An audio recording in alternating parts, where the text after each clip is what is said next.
자, 우리 성경 함께 찾아보겠습니다. 오늘 함께 봉독할 말씀은 사도행전 17장 22절부터 31절까지입니다. 조금 길어요. 사도행전 17장 22절부터 31절 찾으면서 들으세요. 이 말씀은 바울 사도가 이제 아덴, 오늘날 아테나라고 하는데, 여기서 이제 불신자들에게 전도하면서 이렇게 자신의 논리를 설파하는 그런 이야기가 되겠습니다. 이 정도만 알고 읽으셔도 이해하는데 어려움이 없을 거예요. 우리 함께 합독하도록 합시다. 바울이 아레오바고 가운데 서서 말하되, 아덴 사람들아, 너희를 보니 범사에 존귀심이 많도다. 내가 두루 다니며 너희가 위하는 것들을 보다가 알지 못하는 신에게라고 새긴 단도 보았으니, 그런즉 너희가 알지 못하고 위하는 그것을 내가 너희에게 알게 하리라. 우주와 그 가운데 있는 만물을 지으신 하나님께서는 천지의 주제시니 손으로 지은 전에 계시지 아니하시고, 또 무엇이 부족한 것처럼 사람의 손으로 섬김을 받으시는 것이 아니니, 이는 난민에게 생명과 호흡과 만물을 친히 주시는 이심이라. 모든 족속을 한 혈통으로 만드사 온 땅에 살게 하시고, 그들의 연대를 정하시며 거주의 경계를 한정하셨으니, 이는 사람으로 혹 하나님을 더듬어 찾아 발견하게 하려 하심이로되, 그는 우리 각 사람에게서 멀리 계시지 아니하도다. 우리가 그를 힘입어 살며 기동하며 존재하느니라. 너희 시인 중 어떤 사람들의 말과 같이 우리가 그의 소생이라 하니, 이와 같이 하나님의 소생이 되었은즉 하나님을 금이나 은이나 돌에다 사람의 기술과 고안으로 새긴 것들과 같이 여길 것이 아니니라. 알지 못하던 시대에는 하나님이 간과하셨거니와 이제는 사람에게 다 명하사 회개하라 하셨으니, 이는 정하신 사람으로 하여금 천하를 공의로 심판할 날을 작정하시고, 이에 그를 죽은 자 가운데서 다시 살리신 것으로 모든 사람에게 믿을 만한 증거를 주셨음이라 하시니라 하니라. 아멘. 반갑습니다. 오늘은 우리 2024년 해피데이 D-Day 날이지요. 우리 늘 함께 예배드리는 청년들 반갑고 또 환영하고, 오랜만에 오신 분들도 보이고 처음 온 분도 한두 분 계신 것 같아요. 반갑습니다. 오늘은 그래서 처음 온 분도 계시고 하나님을 잘 모르는 분도 계시고 해서 어떤 설교를 좀 해볼 건가 하면, 제목은 먼저 하나님을 찾습니다예요. 하나님을 찾습니다. 우리가 하나님을 어떻게 찾고 그분과 교제할 수 있는가에 대한 이야기를 나눠볼까 해요. 우선은 제가 이 설교는 신학대학원 시절에 이제 교수님으로 가르침을 주셨던 분의 예화를 차용하는 것으로 설교를 시작해 보도록 하겠습니다. 한국 전쟁이 한창이던 때예요. 결혼해서 아내와 이 3살배기 아들을 하나 낳고 행복하게 살아가던 한 남편, 한 아빠가 있었습니다. 아내 뱃속에는 아이가 하나 더 있어요. 둘째가 있는데 이미 만삭이에요. 전쟁통에 이 남편이 식량 구하러 갔다 올게 하고 나갔는데, 그 사이에 그 동네에 인민군이 쳐들어 왔어요. 피난 가야겠지요. 그래서 남편을 두고 이 엄마와 어린 3살배기 아들이 손을 붙잡고 피난길에 올랐습니다. 생이별을 하게 된 거죠. 얼마 후에 이젠 엄마가 이 만삭이었으니까 아들은 낳다가 이게 죽어요. 이제 세상에는 엄마 돌아가셨고 아빠 행방이 불명됐고 4살짜리 형과 갓 태어난 깐난쟁이 동생 둘만 있을 뿐입니다. 세상에 둘만 남은 거죠. 주변 사람들의 도움으로 어찌어찌 이 둘은 이 목숨을 부지할 수 있었고, 그리고 주변 사람들의 도움으로 잘 별탈 없이 자라게 되었습니다. 이 아빠에 관해서는 죽었는지 살았는지 알 길이 없어요. 엄마가 남긴 아빠의 유품은 너무 어렸으니까 보관할 줄도 모르고 다 잃어버렸습니다. 있는 건 딱 하나, 어릴 적 엄마가 주었던 가족사진 달랑 한 장뿐입니다. 너무 어릴 적이다 보니까 아빠의 얼굴도 엄마의 얼굴도 기억나지 않아요. 심지어 엄마 아빠의 이름도 모릅니다. 자, 이름을 모른다라는 건, 그분들의 이름을 모른다라는 건 무슨 말이에요? 자신들의 이름도 모른다라는 것 아닙니까? 자신들의 이름도 모른다. 큰아들은 아빠에 대한 어렴풋한 기억, 아빠가 나와 놀아줄 때 자주 업어줬는데 그때 이 아빠의 등이 넓고 따뜻했다라는 그런 기억만 있는 겁니다. 이제 커가다 보니까 보이는 거죠. 세상이. 다른 집 아이들은 다 아빠가 있고 엄마가 있는데 우리 집은 아빠도 없고 엄마도 없고 고아로 자라난 거예요. 그래서 이젠 아빠를 많이 그리워했는데 이 두 아들이 성장하고 철이 들면서 아빠에 대한 그리움을 표현하기로 했습니다. 그래서 제사를 드리기로 했어요. 제사 드리자 우리 아빠에게. 이렇게 오랜 세월 동안 이 아빠가 자기들을 찾지 않는 걸 보면 전쟁통에 돌아가신 게 틀림없어, 그렇지 않으면 찾았을 텐데 라고 이렇게 생각을 하고 정성스럽게 제사상을 차렸습니다. 저는 제사를 저희 집은 들어본 적 없는데 뭐 이런 식으로 하나 봐요. 뭐 홍동백서 뭐 이런 거 있잖아요. 그죠? 했나 봐요. 근데 문제가 생겼습니다. 어떤 문제인가 하면 제사 드려본 분은 알 거예요. 제사를 드리려면 신위라는 것이 있대요. 뭐 저 위에 보시면 이거 보여요, 여러분? 저거 보시면 맨 위에 신이 보여요. 신위. 저거 이제 그 나무 같은 걸로 만든 패인데 아버지의 이름이 새겨져 있는 신주가 있어야 돼요. 여러분 뭐 정치 얘기하는 건 아닌데 이태원 그 참사 났을 때 할로윈 데이 때 정부가 사람들 그 이제 이름도 없이 그냥 그 이렇게 만들어 가지고 이렇게 분양할 수 있게 좀 문제된 적이 있었죠. 아니 누구한테 이걸 하라는 거냐고. 마찬가지. 이름이 없이 누구한테 하는 제사인지도 모르는 거예요. 아빠 이름을 써야 되는데 신주 혹은 지방이라고 해서 종이로 이렇게 종이에서 써야 됩니다. 뭐 학생 아무개 신위 쓰는 건데 근데 아버지 이름도 모르고 성도 모르고 아무것도 모르는 거예요. 신주를 만들 수가 없는 거지요. 그래서 이 아들들이 고민을 하다가 썼습니다. 뭐라고 썼는가 하면 이렇게 썼어요. 이름을 알지 못하는 아버지께라고 이렇게 썼습니다. 모르지만 아버지라는 존재가 있었다라는 건 확실하니까, 계셨던 건 확실한데 그 아버지에 관해 아무것도 모르니까 이렇게 쓸 수밖에 없는 거죠. 이름을 모르는 아버지께. 그래서 이름을 모르는 아버지께라 이렇게 쓰고 그 앞에서 제사를 드리는 겁니다. 실화는 아니에요. 지어낸 거예요. 너무 감정이입하지 마세요. 자, 그런데 이렇게 이름을 알지 못하는 아버지께 제사 드린 이런 일과 비슷한 일이 성경에 기록되어 있습니다. 바로 오늘 본문 얘기인데요. 바울이 이 아덴, 오늘날의 아테네예요. 와보니까 그 성에 우상이 빼곡했답니다. 빼곡했대요. 그런데 뭐 이름이 있어요. 뭐 아폴로, 제우스, 뭐 헤라 이렇게 있는데 어떤 신도 있냐면 그 이름을 알지 못하는 신, 이렇게 써 있는 제단도 있었더라는 거죠. 그런 우상 숭배 현장을 본 바울의 속이 뒤집어지지 않았겠어요? 그래서 그곳 사람들한테 하나님을 변론하고 설명하고 전도하는 내용이 오늘 읽은 본문 내용입니다. 그런데 어떻게 해서 이런 제단, 이름을 알지 못하는 신에게까지 드리는 그런 제단이 생기게 됐을까? 이런 거예요. 간단합니다. 여러 신을 섬기는 거예요. 복받고 싶고 화는 면하고 싶은 거죠. 그러려면 이 신 저 신 다 섬겨서 빼지 않아야 되는 거예요. 제가 여기 이름 다 불렀는데 우리 단미자매 이름만 안 불렀어. 얼마나 서운하겠어. 그러면 이제 진노해가지고 저한테 막 이렇게 막 복수심을 품지 않겠어요?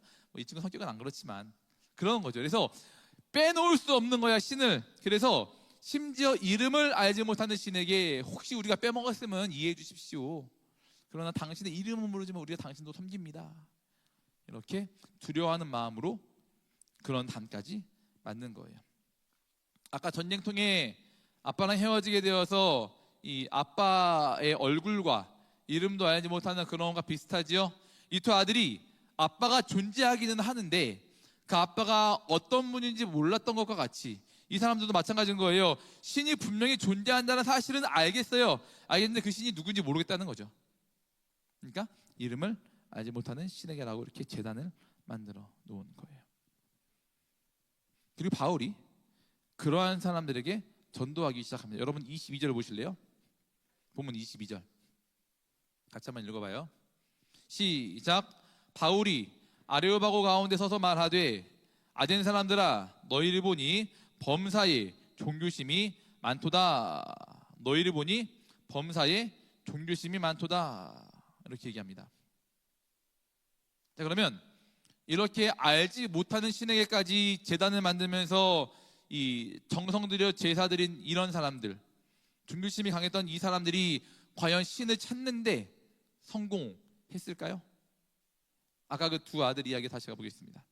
이 아들들은 아버지를 굉장히 그리워하고 있습니다. 그런데 이 아버지에 대한 그리움을 표현하는 방식은 두 아들이 서로 달랐어요. 먼저 큰아들이에요. 큰아들은 이렇게 있습니다. 아버지에 대한 기억이 어렴풋이 있잖아요. 너무 그리운 거예요. 그래서 이런저런 상상력으로 아버지를 그려가면서 아버지를 그리워했습니다. 이런 거예요. 아버지가 사진은 있으니까 아버지가 젊었을 때, 옛날에 젊었을 때 요래 생겼구나. 지금은 연세가 드셔가지고 요렇게 변하셨겠지? 하고 머리 상상해보는 거예요. 키는 이게 앉은 키 보니까 얼마쯤 되는 것 같아. 그러니까 서면 한 이만큼 되겠지? 좋아하는 음식은 이런 거 아닐까? 나한테 따뜻하게 해주신 기억이 있는데 그걸로 밀어보아 아버지 성격은 굉장히 온화하고 따뜻하고 부드러운 그런 분 아니셨을까? 하고 그렇게 자기가 좋아하는 것, 좋아 보이는 건 다 아빠한테 갖다 붙이면서 인류 최고의 아버지를 만드는 거죠. 이게 큰아들의 방법이었습니다. 자신의 상상력으로 아버지를 만들었다, 그런 겁니다. 반면에 작은 아들은 조금 더 현실적이에요. 형처럼 그런 식으로 존재하지도 않는 아버지, 온갖 좋은 거 갖다 붙여가지고 아버지를 만들어서 그리워하고 상상하는 건 별 도움이 안 된다. 그게 무슨 의미가 있냐? 자기 상상대로 아버지 만들어 놓고서 이게 내 아버지야라고 말하는 게 이게 맞냐? 가짜 아버지 아니냐? 이렇게 얘기한 거죠. 둘째는 이렇게 얘기했어요. 형, 그죠? 아버지가 있었다라는 이 사실은 우리가 다 아는 거니까 인정하자. 그리고 그 사실 외에는 아무것도 모르니 아버지에 대한 부정확한 정보들은 이야기하지 말자. 이렇게 얘기했습니다. 이게 둘째 아들의 생각이었어요. 자, 둘 중에 여러분 누가 더 옳은 것 같아요? 첫째 아들 손 들어보세요. 둘째 아들 한번 들어봐요. 첫째 아들 답은 없어요. 나 같으면 이렇게 하겠다. 첫째 아들처럼 하겠다. 그리우니까, 그지? 난 둘째 아들처럼 하겠다. 3명 들었네. 3명 진짜 너무하네. 저는 둘째 아들처럼 했을 것 같아요. 성격이 그래요, 제가. 어쨌든 근데 여러분 봐봐요. 큰아들이 그걸 모르는 게 아니에요. 그렇게 그린다고 아버지가 돌아오는 것도 아니고 그럼 아버지가 만들어지는 것도 아니에요. 알지? 아는데 너무 그리운 거예요. 그리고 허전한 거예요, 아빠의 자리가. 그러니까 그렇게라도 하고 싶은 거예요. 이렇게도 만들어보고 저렇게도 만들어보고 이렇게도 그려보고 저렇게도 표현해보고 이렇게 있습니다. 자, 이 두 가지, 이 형제의 두 가지 방식, 상상력으로 만들어내고 아버지를, 하나는 그게 무슨 의미가 있냐, 그냥 모르면 모르는 대로 두고 그리워하면 되지. 이 두 가지, 이 방식이 아버지를 그리워하는 두 형제의 방식이면서, 각각의 방식이면서 동시에 온 인류가 신을 찾아가는 방법이기도 합니다. 이 두 방법이요. 이제껏 살아온 모든 인류가 신을 찾는다고 했을 때 그 두 방법은 무조건 이 둘 중 하나에 수렴하게 돼 있어요. 이런 겁니다. 이름 붙여보죠. 이름. 두 형제의 방식에 이름 붙여보면 첫째 아들 방식은 뭐라 붙일 수 있어요? 우리 중동부 교사들 설교 한번 들었잖아. 이거 첫 번째 아들의 이런 방식은 뭐라 불러요? 우상숭배. 두 번째 아들의 이름은 뭐라 붙일 수 있어요? 무슨 론인데? 안 되나? 안 된다. 두 번째 아들의 이름은 불가지론이라고 붙일 수 있습니다. 된다. 불가지론. 어려워 보이는데 아무것도 아니에요. 설명해 줄게요. 우선 우상숭배부터 봅시다. 우상숭배. 신에 대해서 아무런 정보도 없는데 자기 좋을 대로 상상을 해가지고 신을 만들어내는 거예요. 아빠 만들어내는 것처럼 좋은 거 다 붙여가지고. 예를 들어서 신은 마치 저 하늘에 떠있는 태양과 같을 것이다. 저 태양 크고 강하지 않느냐. 태양 없으면 우리가 살 수가 없어. 신이 그런 존재일 거야. 어떤 사람이 이렇게 말하죠. 신은 말이야 저 산 같을 거야. 저 산 봐봐라. 우뚝 서서 늘 흔들리지 않고 굳건하게 있지 않느냐. 우리 인간들은 늘 변하고 불안정하고 흔들리는 존재인데 산은 굳건해 흔들리지 않아. 신이 저런 존재가 아닐까? 그러면 어떤 사람도 이렇게 말하죠. 야, 이 사람아, 너 바다 안 가봐서 그래. 바다 가봐라. 바다가 어찌나 큰데 산 1000개, 10,000개는 들어가도 이만큼 남아가지고 그만큼 웅장한 게 바다야. 그 바다 속에 무엇이 있는지 알 수 없는 그 신비로움까지 갖추어져 있지. 신은 바다 같을 거야. 신은 남자일까? 여자일까? 신은 힘이 세야 되니까 남자 아닐까? 아니야. 신은 부드럽고 상냥하고 자상하고 섬세해야 하니까 여자겠지. 이렇게 온갖 상상으로 뭐 산이네, 바다네, 뭐 강이네, 태양이네, 온갖 상상을 다 하는 겁니다. 좋은 것 다 갖다 붙이는 거죠. 이게 우상숭배입니다. 그 첫째랑 비슷하죠. 자, 그렇다면 두 번째, 둘째 아들과 같은 이런 불가지론은 뭐예요? 어렵지 않아요. 내용, 이 용어만 어려워요. 잘라 읽어봅시다. 불가하다는 거예요. 불가하다. 뭐가 불가해요? 아는 것이 불가하다라는 거예요. 신에 대해 우리가 아무 정보도 없고 아는 것이 불가하니 자꾸 쓸데없는 상상하지 말자는 겁니다. 우상숭배라는 정반대 있죠. 우상숭배와 불가지론. 이 당시에 그 아테네의 철학자들은 대부분 사람들이 불가지론자였대요. 그러니까 이젠 철학자들은 불가지론자들인데 사람들이 자꾸 불안한 마음에 신상 만들고 이름을 알지 못하는 신까지 만들어버리니까 짜증이 났던 거죠. 아니, 신에 대해서 뭘 안다고 자꾸 이러쿵저러쿵 떠드는 거야. 모르면 가만히 있어. 그냥 이 사람들한테 핵 끼치지 말고 자연에 순응해가지고 사는 게 제일 좋은 거야. 그렇게 살아. 있는지 없는지에 대해서 알지도 못하는 신 만들지 말고 자기 내면을 들여다 말이야. 감정에 휩싸이지 말고 이성에 따라 사는 것이 제일 좋은 거야. 이렇게 이야기했습니다. 이게 그 당시 철학자들, 불가지론자들의 생각이었습니다. 말씀드린 바와 같이 이 두 가지가 그 두 형제의 아빠를 찾아가는, 상상하고 그리워하는 방식이면서 동시에 온 인류가, 당시 아테네 사람들만이 아니라 온 인류가 신을, 하나님을 찾아가는 방식이라는 겁니다. 둘 중 하나예요. 둘리는 없습니다. 기독교 신학에서는 그래요. 자, 시간이 더 있으면 오늘날의 사람들, 이 아테네 사람들 말고 오늘날의 사람들이 어떻게 우상숭배로 또 불가지론으로 신을 찾는지를 설명드리면 좋겠지만 오늘 빨리 끝낸달래요, 임원들이. 빨리빨리 진행하도록 할게요. 결론으로 가야겠죠. 인간이 신을 찾기 위해서 온갖 방법을 동원하지만 그 귀결은 결국 우상숭배와 불가지론 둘 중 하나나 말씀드렸습니다. 자, 그러면 방법 없을까요? 참신을, 인간이 참신, 참 하나님을 찾을 수 있는 방법 없나요? 다 우상숭배자가 되어야 되고 다 불가지론자가 되어야 합니까? 그러면 우리 같은 그리스도인들, 참신, 참 하나님을 알고 믿는다라고 하는 우리 그리스도인들은 어떻게 하나님을 찾고 알게 된 거예요? 답을 미리 말씀드릴게요. 인간은 참신, 참 하나님을 찾을 수 없습니다.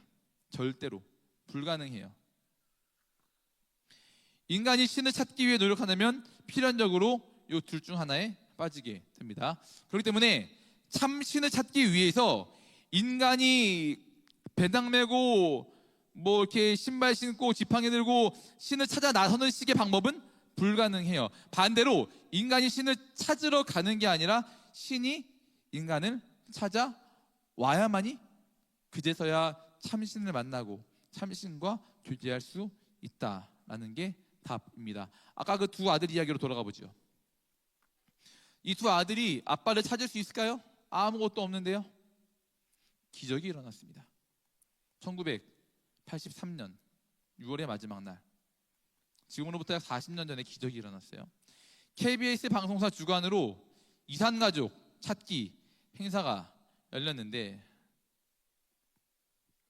큰아들이 가지고 있던 이 가족사진 한 장과 한 할아버지가 갖고 있던 가족사진이 딱 들어맞은 거예요. 똑같은 거야. 세상에. 누구예요? 아빠지, 아빠. 그렇게 아버지를 만났습니다. 큰형님이 당일날 여의도 광장, 지금은 여의도 광장이 없는데 당시 여의도 광장이 있었어요. 그래서 광장에서 아버지를 만난 거예요. 이런 식으로. 다음 것도 보여주세요. 여러분 이 감격을 몰라요. 저도 어렸을 때 봐가지고 잘 몰랐는데 얼마나 그리웠을까. 아주 그냥 안 되네. 과거에는 아버지가 존재하신다, 아버지가 구체적으로 존재하시지만 구체적으로 그려지지 않았죠. 그런데 이제는 구체적인 살아있는 아버지를 만나게 된 거예요. 아버지의 이름도 알게 되었습니다. 아버지 이름 알게 되었고 동시에 자기의 이름, 큰아들의 이름도 알게 되었어요. 이름을 찾은 거죠. 아버지의 얼굴도, 성격도, 좋아하는 음식도, 목소리도 다 알게 됐습니다. 자, 이거 어떻게 알게 된 거예요? 아버지가 먼저 이상가족 찾기를 한다는 얘기를 듣고 아들을 찾아 나선 거죠. 먼저 자식들을 찾아 나서는 아버지의 이 적극적인 행동, 이 행동이 아들들로 하여금 아빠를 찾을 수 있게 해준 겁니다. 그렇게 아버지를 만난 거예요.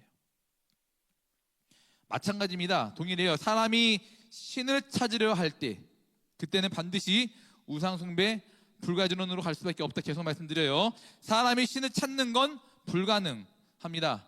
그렇기 때문에 인간이 신을 찾아 나서는 것이 아니라 신께서 당신을 계시가 뭐예요? 열개, 볼시, 열어서 보여주셔야 그제서야 하나님을 찾고 참신을 만나는 것이 가능해진다란 얘기입니다. 이게 유일한 방법이에요.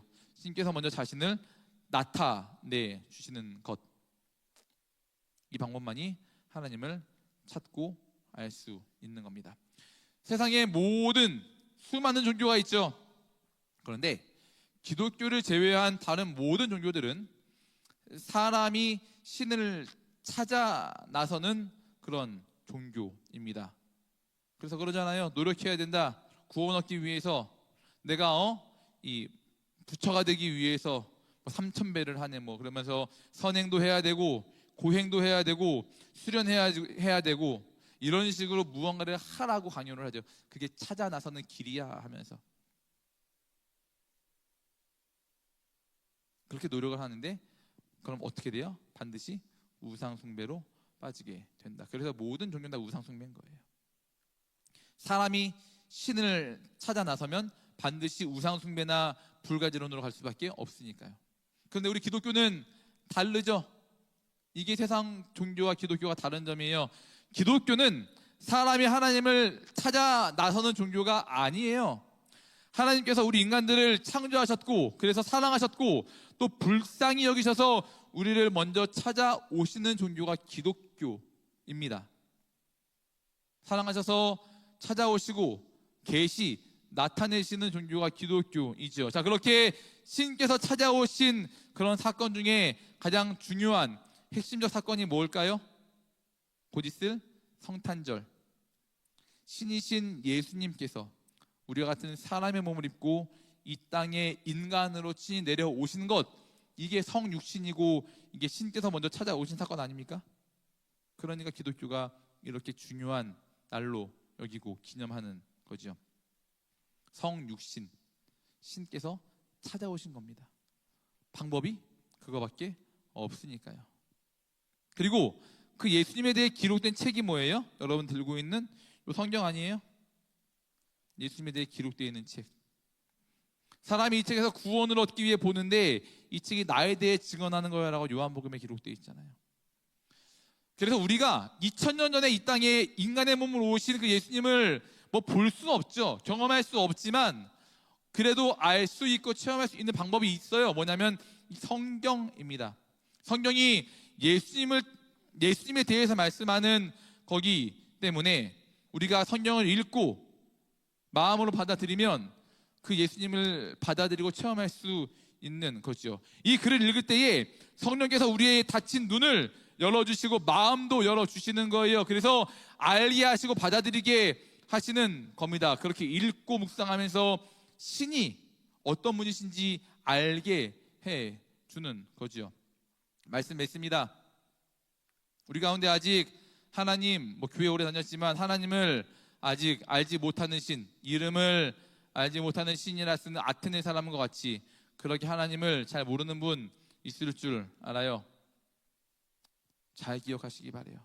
하나님은 내가 잘 알지 못한다고 해서 나와 멀리 떨어져 있는 그런 분이 아니십니다. 우리가 이미 지금도 하나님을 힘입어 살고 기도하며 존재하는 거예요. 그래서 하나님은 우리가 손을 뻗어서 찾으면 나타나시고 당신을 보여주시고 열어서 계시해 주시는 분입니다.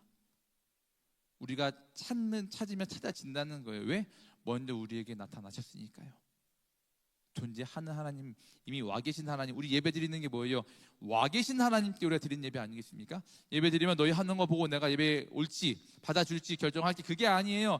이미 와 계신 하나님, 먼저 행동하신 하나님, 하나님의 행동이 먼저 있었다라는 얘기입니다.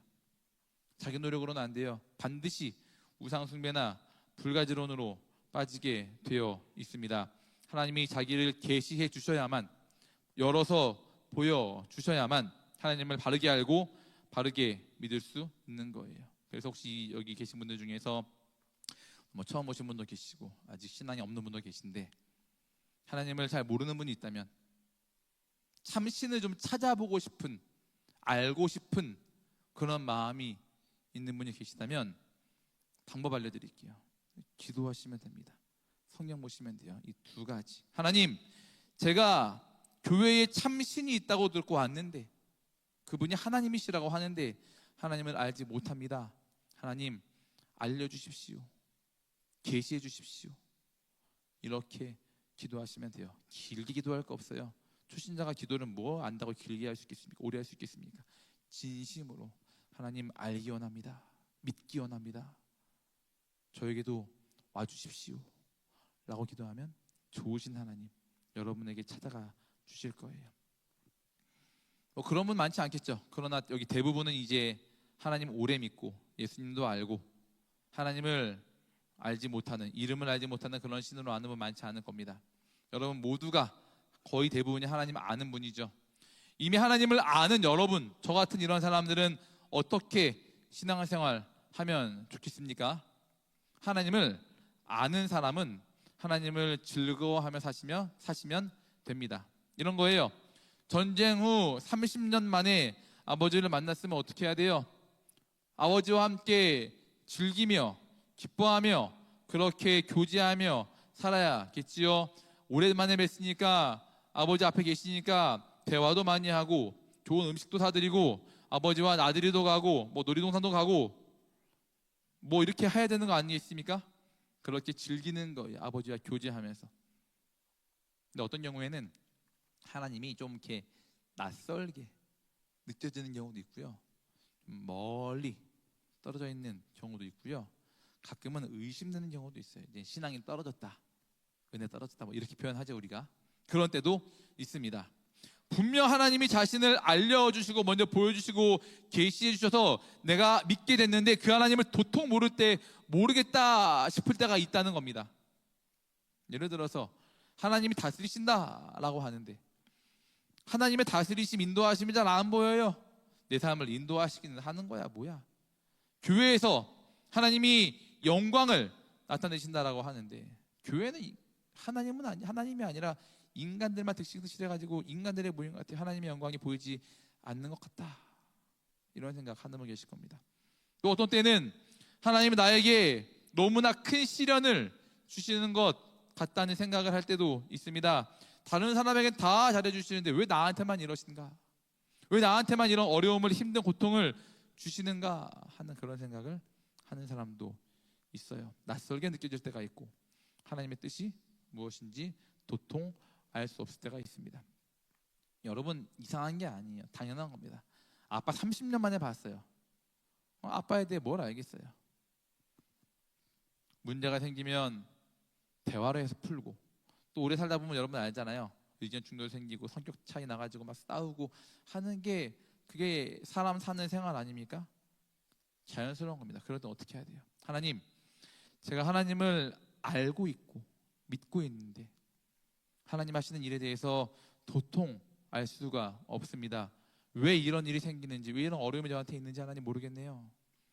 하나님, 제 눈을 열어주시고 제 마음도 열어주시고 성경 말씀을 통해서, 예배를 통해서, 기도를 통해서 하나님의 뜻이 무엇인지, 저를 어떻게 다스리고 계시는지, 어떻게 사랑하고 계시는지 하나님 알려주십시오 라고 이렇게 기도하면, 여러분 기도 길게 하면 좋지만 긴 게 능사가 아니에요.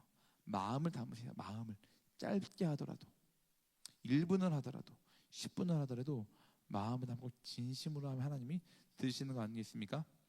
이렇게 신앙생활 하는 거예요. 여러분 모두가 오늘 이 말씀을 통해서 하나님을 잘 알았으면 좋겠어요. 아주 기초적인 내용입니다. 용어만 조금 어려울 뿐이에요. 오늘 처음 오신 분 계실 테고, 오랜만에 온 분도 있고, 오래 다녔지만 하나님 알지 못하시는 분, 오늘 이 시간 잠깐 기도할 건데 마음을 담아서 이렇게 기도하세요. 하나님, 하나님을 알기 원합니다. 하나님 믿기 원합니다. 여러분 제일 불행한 사람이 누군지 알아요? 교회 와놓고 몇 년, 10년, 수십 년 다녔는데 전혀 하나님 모르는 사람. 와서 시간만 낭비하는 거 아니에요? 기도 한번 해보자고요. 하나님, 알기 원해요. 믿기 원해요. 하나님을 믿으면 저렇게 좋다는데, 사람이 변한다는데, 인도함 받는다는데, 저도 그게 경험하고 싶어요. 기도하시고, 여러분과 같이 이미 하나님을 알고 잘 믿는 사람들, 이렇게 기도합시다. 하나님, 하나님을 더 깊이 알기 원합니다. 하나님을 많이 알기 원합니다. 믿음 주십시오. 큰 믿음 주십시오. 세상이 감당할 수 없는 믿음 주시어서 하나님을 기쁘시게 하는 제가 되기 원합니다. 고통 가운데, 고난 가운데 있는 사람 있어요? 하나님, 그 뜻이 무엇입니까? 하나님, 제가 오래 믿고 오래 섬겼는데 너무 힘드네요. 알지 못하겠네요.